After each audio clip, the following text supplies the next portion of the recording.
Bonjour, bienvenue dans ma cuisine. Aujourd'hui, je suis contente de vous présenter Julia. Bonjour. Julia est une étudiante américaine qui apprend le français à Aix-en-Provence depuis le mois de janvier. Elle est passionnée de pâtisserie.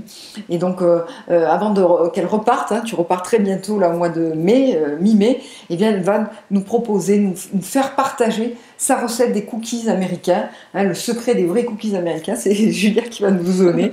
Alors, j'ai réuni tous les ingrédients. Donc, tu vas me dire si je n'ai rien oublié. Donc on a des œufs, Oui. des œufs bio, du chocolat. Alors j'ai pris du chocolat 70% de cacao, est-ce que ça va? Oui, c'est comme tu veux avec le chocolat. C'est parfait. Ensuite, pour le beurre, j'ai pris du beurre bio, mais demi-sel. Est-ce que c'est bon aussi pour toi? Oui, les demi-sel et les deux marchent. Les deux marchent très bien. Pour la farine, j'utilise de la farine artisanale petite épeautre intégrale. Et on a essayé déjà de faire tes cookies avec. Et là aussi, Oui, ça marche bien. ça marche bien. Pour le sucre, on utilise du sucre normal et du sucre mélacé.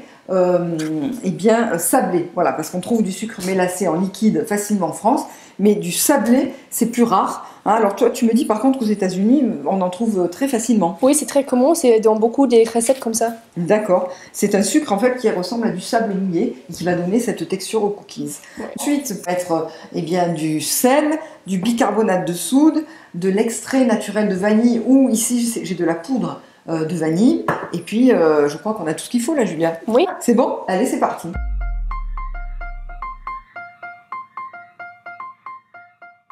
Julia commence à mélanger le beurre bien ramolli avec les deux sucres, donc le sucre non raffiné de votre choix et ce sucre sablé qu'elle aplatit comme ça pour mesurer exactement 170 grammes. Voilà, donc ce sucre est très caramélisé, très parfumé. Et donc elle va incorporer le tout, d'où l'intérêt d'avoir un beurre qui est vraiment bien ramolli pour obtenir plus facilement un mélange bien crémeux et très aéré.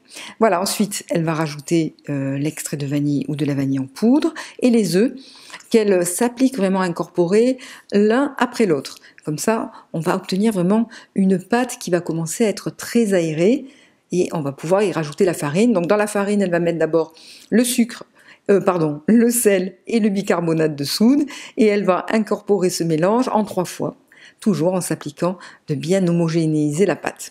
Voilà, donc une fois que la pâte est prête, on rajoute nos petits morceaux de chocolat et puis on va pouvoir façonner avec cette belle pâte à cookies les cookies. Donc Julia a sa technique avec 2 cuillères à soupe, elle prend un petit morceau de pâte et elle va disposer comme ça 9 cookies, simplement pour éviter qu'ils se chevauchent à la cuisson, ils ont tendance à s'aplatir. Voilà, alors pour la cuisson c'est 180 degrés dans un four bien préchauffé et 10 à 14 minutes selon votre four. Surveillez bien, il faut éviter de trop les cuire.